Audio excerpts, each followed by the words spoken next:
atong nga gumagaro na minsan eh, sumala sa itong mga topic, sumala sa hudas. Mini nga magtudlo.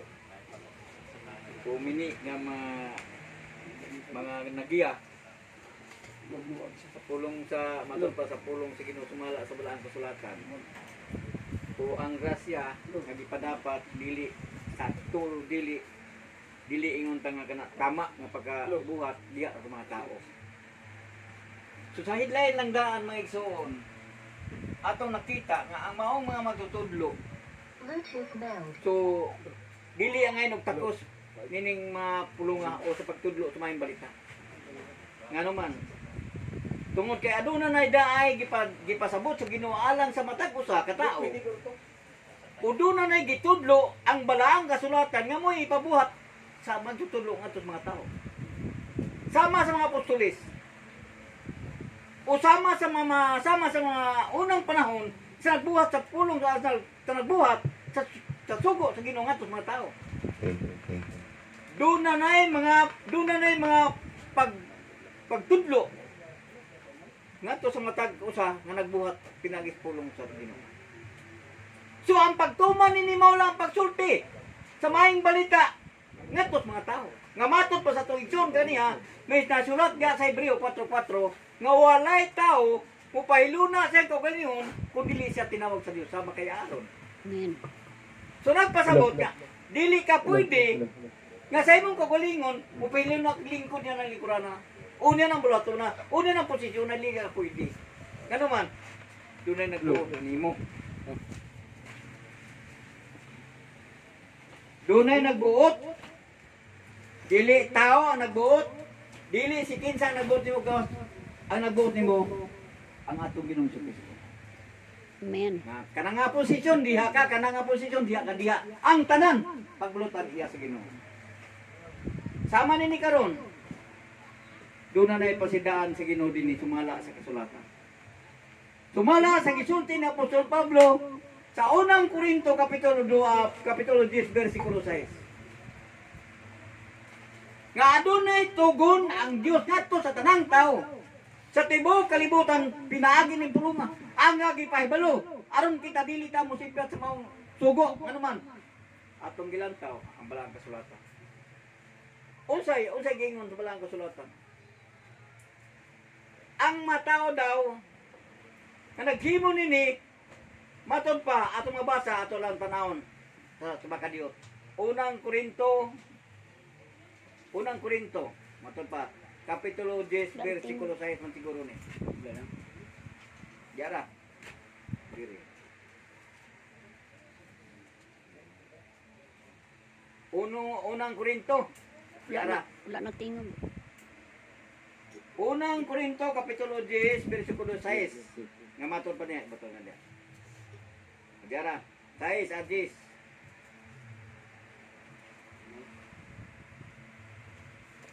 Aron nato yung masabtan pag-ayo kung unsa ang gihimo, kung unsa ang atong himuon pinagis pagtudlo sa Ginoo atar sa matagos sa aron kita magatuman sa buluton nga gikan pag sa Ginoo dili gikan sa tao. Amen. Atong pa niya nini sa 6. Atong tanawon, maigsoon. Diara. Matod pa niya din o kining mga butanga maoy mga pasidaan alang kanato sa dili pagpangandoy og mga butang. Kita ka. Gipahibalo na kundaan, gipahibalo tag parang. Nga dili kuno kita mangandoy og mga butang. So sang pagpangandoy kanang diara ang diara at tubag nini. Atong hatagan og dakong pagtagad ang pulong sino aron nato masabtan. Ano natong masabtan? Matod pa niya din yun. Mo ni ang buot ipasabot sa Ginoo, dili sa matagos sa katawo nga matod pa gisugo. Aron masabtan ginato kung unsa ang sugo sa Ginoo nga atong ginatuman. Kung nagtuman ba ta sugo sa Ginoo o nagtuman ba ta atong kaugalingong desisyon? Anong mahibaw-an nato daan karon may mahayay pagabot sa panahon.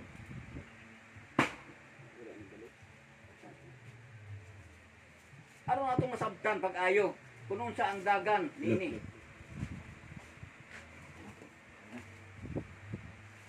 Pilipos ato bang Pilipos ani? Yan. Pilipos. Diara. Pilimon mo din eh.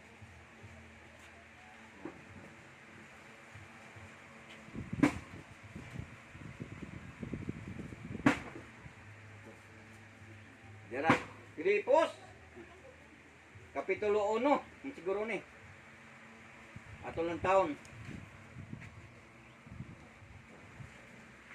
Masabtan kinato pag-ayo ang atong mga buluhaton. Masabtan nato pag-ayo ang atong mga buluhaton kung kini nisibo po sa atong mga pagbuhat. Ang sugo sa Ginoo nga atong gidala. Matod pa dinhi 15. Ingon sa dinhi.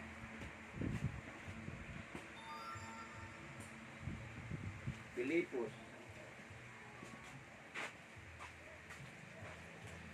Yara. Kay matod pa, sumala sa atong gibasa kaganiha. Sumala sa Hebreo 4:4, walay tao mo pahiluna siyang kagalingon sa mga katungdanan niya. Amen. Ingon sa dinhi, sumala sa atong topic karon sumala sa mini, kanang tawag sa Santiago, mini nga mga magtutudlo yara.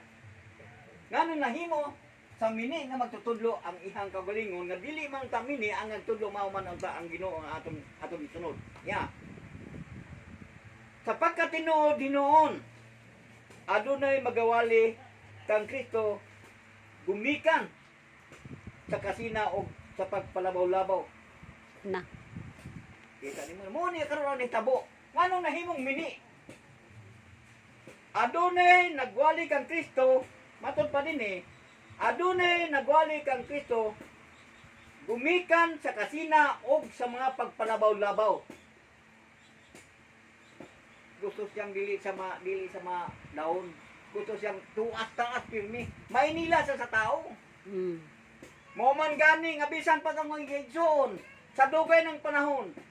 Galalayan. Pero misamo Ginoo. Mo gani nga nagkuha na siya sa mga butang. Nga alang sa ayang prinsipyo lamang katong mga butang sa kagawasan sa tao dinhi nga gipiyal sa Ginoo nga ingon nga kato mo diploma gikan sa langit sa pagpayla niya itong lawasan ni ministro di bumbiyo nga ang iyang pagka-ministro legit gikan sa Ginoo. Amen. Ang diploma nga iyang nadawat dili gikan sa tao. Dili pinirmahan sa tao dili. Ang nagpirma ni mao ang Ginoo. Pinadayag do ti City. Amen. Mo ni karon ang buot ipasabot. Nganong nahimong mini? Gumikan sa Kasina. kasina. Gumikan sa kasina. Ingon sa dinhi. Apan ang uban gumikan sa maayong kabubuton. Ang naulahi, matod pa. Nagahimo niini gumikan sa gugma. Na. Mao na siya. Mo nang wala mahimong mini. Nga naman, dili man siyang kagalingon, kundi ang iyang pasata mao ang Diyos. Amen. Gatos mga tao. Wala sa mahimong mini.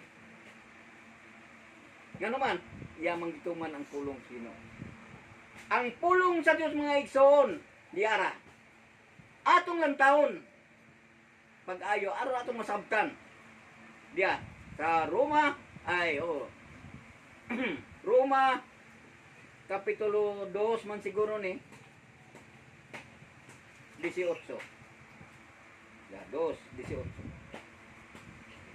Ingon sa din eh. Matod pa niya din.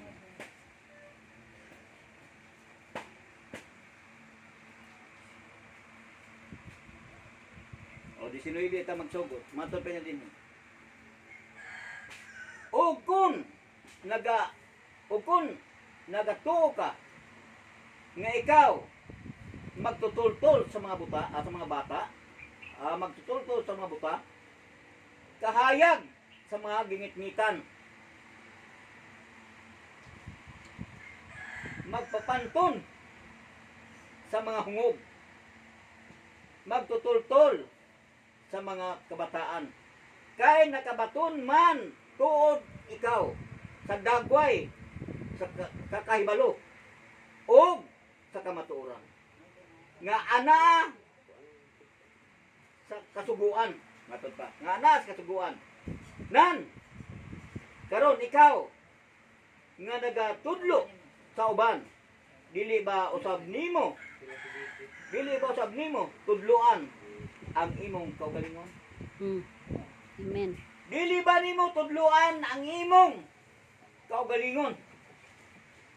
Matod pa. Kaugalingon. Ikaw nga nagwali. Ikaw nga nagwali. Di man ko klaro. Nagwali batok sa pagpangawat. Nangawat ka ba? Ikaw daw nga nagwali sa pagpangawat, nangawat ka daw. Nangawat ka ba daw di ay? O, matod pa. Ingon siya ni. Ikaw nga nagwali sa pagpangawat, nangawat ka ba? Ikaw nga nagaingon. Ikaw nga nagaingon nga ang tao kinahanglan dili manapaw, nanapaw ka ba?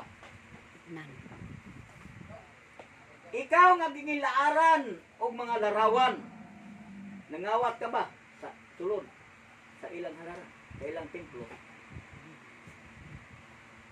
Munay punto mga igsoon ang buot ni pasabot ni Pablo ngadto sa mga tag-usa. Nga kinahanglan kung unsa man ang tugo sa Ginoo nimo, mo buhata. Ayaw buhata tong wala gisugo sa Ginoo nimo. Nga matot pa sa igsoon kaganiya, adunay tay responsibilidad sa atong pagpanudlo ngadto sa mga tao. Kini tama ba o dili? Nga naman, tan-aw nato ang ikaduhang Pedro. Kini usa ka pagpanudlo, pinaagis pulong siya ngadto sa mga tao nga gitagaan og katungod sa pagtudlo may tungod sa pulong sa Ginoo. Tanaw na to, mga igsoon ko ni Kristo ning kabuntagon. Atong tanawon. Sumala sa ikaduhang Pedro. 2 man siguro ni. Ikaduhang Pedro, 2 man siguro ni. Atong lantawon.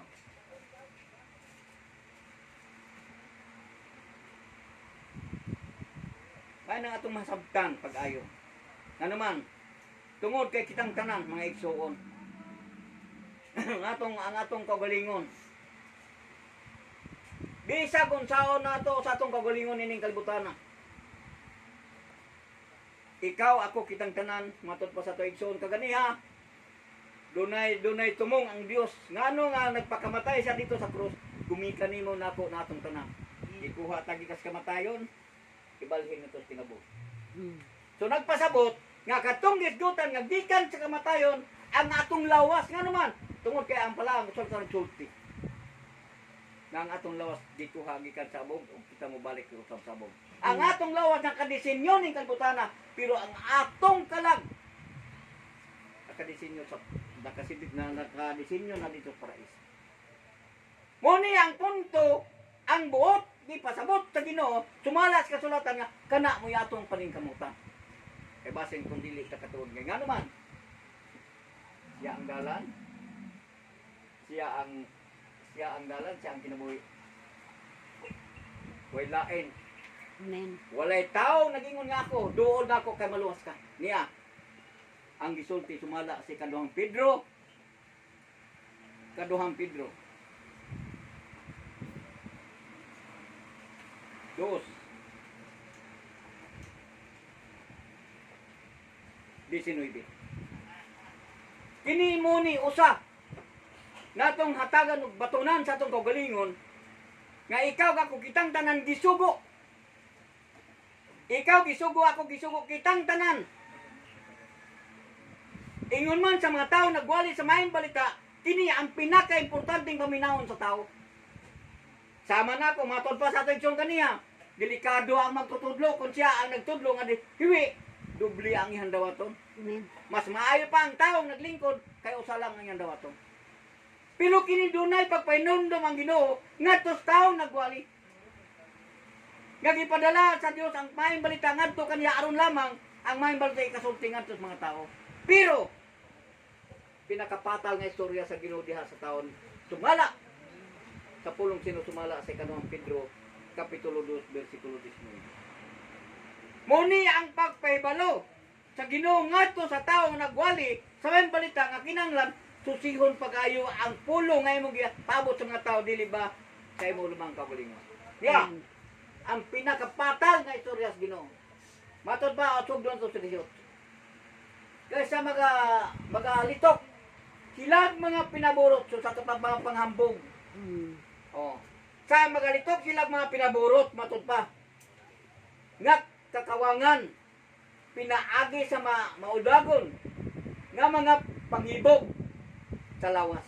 Ilang ginahaylo ang mga tao nga bago pa lamang na nakaityas gikan niini nga kinabuhi sa kasaypanan. Ilang ginahaylo ang tao nga bago pa lang kuno nakaityas gikan sa mga sala pinagis mga kasaypanan sa tao. Sa 19 ingon na niyang pinakapatal nga sultis Ginoo. Sila matud pa magasaad kanilang kagawasan samtang sa ilang kaugalingon sila mga ulipon sa pagkadungo.